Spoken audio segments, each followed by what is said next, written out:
जिद्दी आदमी ने इतिहास रचा है। इतिहास केवल वही आदमी रचता है जिसके मन में कोई जिद आ गई हो। कोई भी संस्था अगर सफल हुई है, कोई भी इंडिविजुअल अगर सफल हुआ है, कोई भी बड़ा परिवर्तन आया है, उसके लिए एक आदमी को अपने मन में जिद लानी पड़ती है। दशरथ मांझी भी बड़ी कठिनाई में थे, जिनके बारे में आज सब जानते हैं। दशरथ मांझी की पत्नी लेबर पेन के कारण वो पहाड़ जो 55 किलोमीटर का था उसको पार नहीं करा पाए, उसको अस्पताल नहीं लेके जा पाया। उस आदमी को जिद आ गई, 22 साल लग गए, 55 किलोमीटर का पहाड़ एक छेनी और हथौड़ा लेके तोड़ डाला।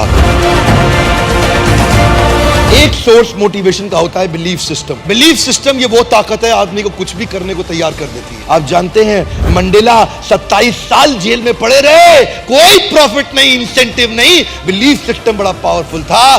गांधी एक बड़ा परिवर्तन क्यों लेके आए? उनको ट्रेन से पहले दर्जे की टिकट साउथ अफ्रीका से धक्का देके बाहर निकाल दिया। अंग्रेजों ने क्या बोला? तेरे को हक नहीं है पहली टिकट लेकर के पहले डब्बे में सफर करने का। गांधी ने बोला मेरे पास टिकट है, बोला तू नहीं बैठ सकता, बाहर निकल यहां से। गांधी ने क्या जवाब दिया? तुमने मुझे ट्रेन से निकाला, come back to my country, I will show you. मैं तुम्हें पूरे देश से बाहर निकाल दूंगा, मैं तुम्हें पूरे देश से बाहर निकाल दूंगा। एक आदमी कभी भी इतिहास रचता है किसी जिद के कारण, एक बिलीफ सिस्टम के कारण। यह बिलीफ सिस्टम कमजोर भी हो सकता है, मजबूत भी हो सकता है। यह बिलीफ सिस्टम ऑर्डिनरी भी हो सकता है, एक्स्ट्रा ऑर्डिनरी भी हो सकता है। मेरी कौम जो बचपन से बहुत तकलीफों के साथ रही, एक लड़के को उसने नॉर्थ ईस्ट के एशियन गेम जीतते हुए देख लिया, उस दिन उसको जिद आ गई कि मैं खुद अपने स्टेट का नाम करूंगी। उस दिन उसको जिद आ गई, बहुत बड़ी हो चुकी थी, आज तक कभी बॉक्सिंग नहीं करी, लेकिन उसने कमाल कर दिया। लोग जब भी कमाल करते हैं किसी जिद के कारण करते हैं। ऑर्डिनरी मेंटालिटी के लोग ऑर्डिनरी जीवन बिता करके मर करके चले जाते हैं संसार से, उनको कोई नहीं पूछता। केवल एक्स्ट्राऑर्डिनरी आदमी कर सकता है कोई काम।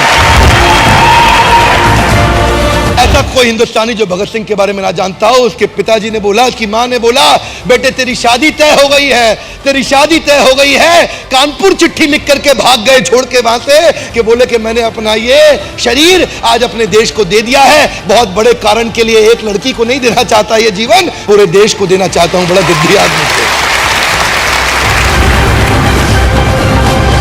आज एक जिद्दी आदमी ही कोई बहुत बड़ा काम कर सकता है। उसके लिए चाहिए बिलीफ सिस्टम। जानते हैं कोई भी व्यक्ति आप देख लीजिए, चाहे लिंकन हो या गांधी हो या टेरेसा हो या बच्चन हो या मंडेला हो या कोई भी हो, हर आदमी के जीवन में बड़ा संघर्ष था, पर उसने एक काम किया, bounce back. If you don't help you to help yourself, nobody in the world can help you to help yourself.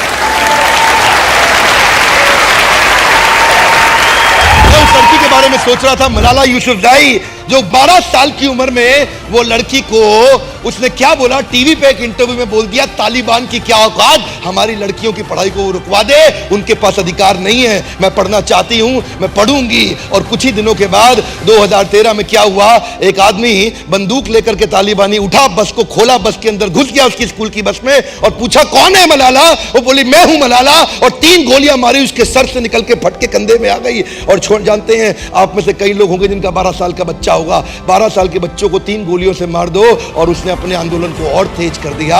Nobel peace prize, दुनिया का सबसे बड़ा अवार्ड उसको मिला, उसी लड़की को, इतनी छोटी उम्र के अंदर।